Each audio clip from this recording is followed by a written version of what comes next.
De retour à Entre nous, exclusivement sur les ondes de TV Rogers. J'ai avec moi Nathalie Lauzon, qui est coach professionnelle, consultante en communication et photographe. Aujourd'hui, sous quelle casquette est-ce que tu te présentes? Aujourd'hui, ça va être photographe. OK, OK, d'accord. Donc, la casquette de la photographie, alors, qu'est-ce qui, toi, te plaît dans la photographie? Bien, je te dirais qu'il y a une vingtaine d'années, quand j'ai commencé, les gens me disaient après une session de photo, « Ouais, je me trouve belle. On dirait que je me trouve belle juste quand c'est toi qui me prends en photo. » Alors, j'ai trouvé que j'avais un gros pouvoir, premièrement, mais que ça donnait beaucoup de lumière et que les femmes se trouvaient particulièrement belles après s'être vues. Donc ça a fait du chemin à travers mes 20 dernières années comme photographe. Et ça m'amène en fait à avoir fait un défi pour me trouver belle moi-même. En fait, il y a quelques années, ce que j'ai décidé de faire, c'est que je voyais la beauté partout à l'extérieur de moi. Comme photographe, j'avais réussi à faire une photo à tous les jours pendant 3 ans.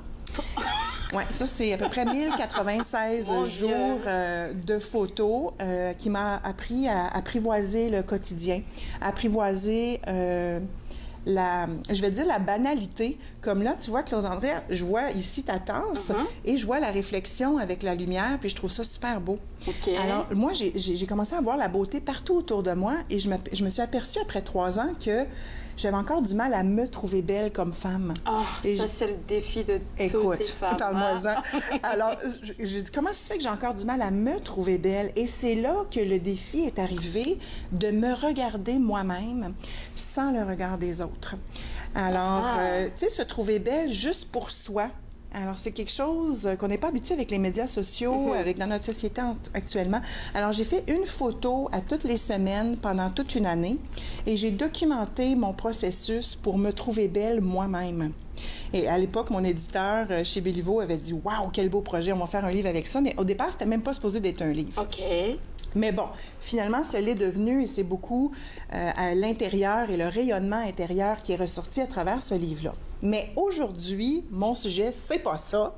C'est se trouver belle en photo. En photo. Oui, parce que comme photographe, mon chapeau de photographe aujourd'hui, comme je disais au début, on peut mettre les conditions de succès pour se prendre en photo. Les fameux selfies. Alors, j'ai apporté mon téléphone. J'ai hâte.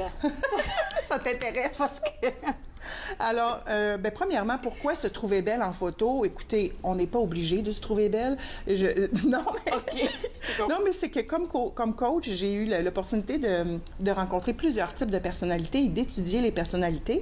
Et il y a des gens qui n'ont pas cet intérêt-là. Tu me croiras peut-être pas, mais je te jure, il y a du monde que ça leur dérange pas de se trouver belle ou pas. Bon, c'est pas à eux que je m'adresse aujourd'hui.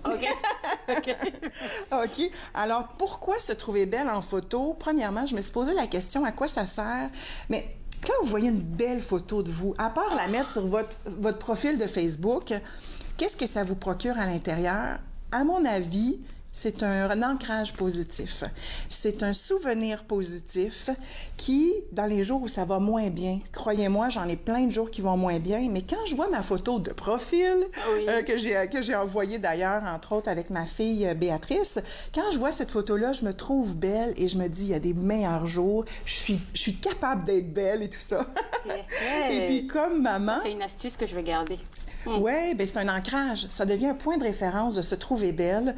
Et comme nouvelle maman, j'ai une petite fille de 2 ans et demi, je me dis que c'est important de me trouver belle pour montrer qu'est-ce que c'est l'estime de soi à ma fille. Alors, c'est rendu que le matin, elle se trouve belle. Oh là là! C'est rendu, oh maman, tu es belle avec ta robe. Bon, en tout cas. Alors, pourquoi se trouver belle? C'est un peu pour ça. Mais écoutez, vous avez toutes vos raisons personnelles aussi, c'est parfait. Première condition de succès pour faire une bonne photo. Pour se trouver belle. On commence.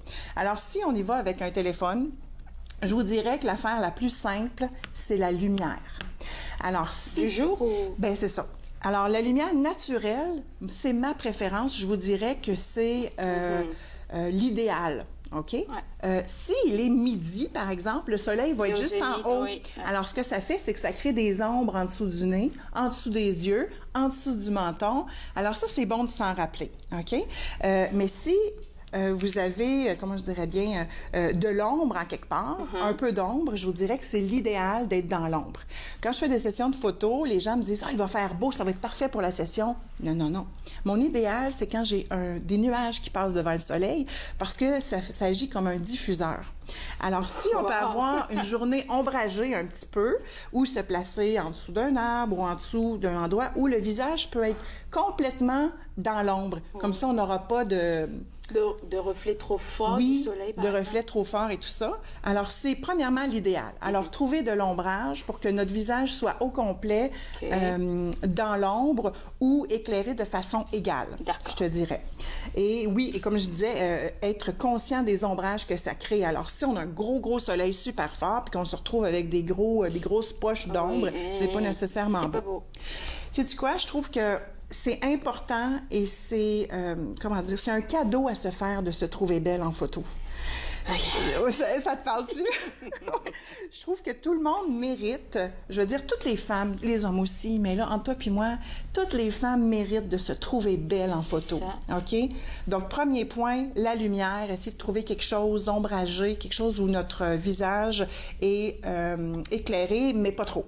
Okay. Ensuite de ça, l'angle de prise de vue. Tu vois, il y a tout le temps du monde qui sont de même. Comme ça. C'est vrai, c'est bon. En photographie, pour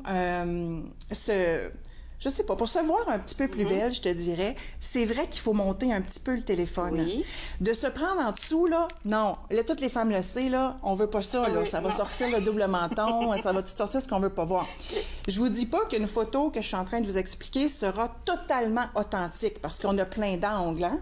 Mais l'important, c'est que toi, tu te trouves belle, OK? Fait que quand tu places ton appareil photo ou ton téléphone, c'est l'important, c'est de le lever un tout petit peu en haut. Pas trop, parce que ça va te faire un gros front. Ça, je savais pas. Oui, pas trop gros, pas trop haut. D'accord. Okay? Juste un petit peu. Alors, tu as ton visage éclairé également avec la lumière naturelle. Et oui, j'ai oublié de dire tantôt, c'est que tu te mets face à la lumière et non pas dos à la lumière. Je pense que j'ai apporté une photo du avant-après. Je ne sais pas si on l'a ici. Alors, c'est au même lieu où j'étais. Je ne sais pas si on l'a. Au même lieu. Non, on n'a pas la photo, on va en parler, oui. En fait, j'étais exactement au même endroit et si je faisais juste un demi-tour, j'étais face à la lumière alors que j'aurais pu être complètement dans l'ombre. En tout cas, c'est un détail, mais des fois, ça prend pas grand-chose. OK? Alors, pas trop haut, jamais en bas. Et voilà. Pas trop haut, jamais en bas. D'accord. Ensuite de ça, connaissez votre visage. Tu sais, moi, je sais que de ce côté-là, je me trouve plus belle. OK. Tandis que de ce côté-là, aussi. Ouais, toi aussi, tu le sais. Alors, comment tes cheveux sont placés? Qu'est-ce qui t'avantage? L'idée, c'est que tu te trouves belle, OK? Bon. Alors, ton meilleur côté, ton sourire préféré. OK, cheese! Tu fais ton sourire préféré et tu souris avec les yeux. Quoi? Sourire avec les yeux, là, c'est que tu penses à quelque chose qui t'allume. Quelqu'un m'a déjà dit que de penser au mot gratitude t'allumait les yeux instantanément. Alors, quand tu te connectes à toi-même et que tu penses à quelque chose de positif, ça peut être à ton enfant, à ton petit chien, à ton intérieur, tu as une belle journée, gratitude, tu mets ça dans tes yeux vont être brillants. OK. OK. Je pense que je vais faire une session photo tout à l'heure. Alors, l'émotion du moment, ton état d'esprit, c'est important aussi. Si tu veux te trouver belle, tu peux le faker, c'est bien sûr, mais l'idée, c'est d'essayer d'aller chercher le meilleur en dedans de toi pour que tu te trouves belle et que cette photo-là devienne une référence, un ancrage. Merci beaucoup. Je pense qu'on va... Où est-ce qu'on pourrait te joindre? T'as un site web, une page Facebook? Oui, natalielozon.ca et j'ai surtout une magnifique communauté de femmes. Je vous salue, les belles. Ça s'appelle « Je suis belle et vous ». C'est un groupe de femmes seulement. Et on parle d'estime de soi, connaissance de soi et apprendre à s'aimer, à se voir différemment. Est-ce que moi, je vais te revoir ici? J'aimerais ça. OK, je vais vous faire des photos et puis la prochaine fois, on s'en reparle. Merci beaucoup, Nathalie. Alors, j'étais avec Nathalie qui m'a appris à être très belle. Et puis, si vous voulez avoir des infos et puis comment prendre plein de photos, allez sur le site web et puis vous pouvez la contacter. On va prendre une toute petite pause et juste après, on parle de politique au bureau avec notre spécialiste de l'étiquette, Julie Blecomo. Vous regardez Entre nous sur les ondes de TV Rogers.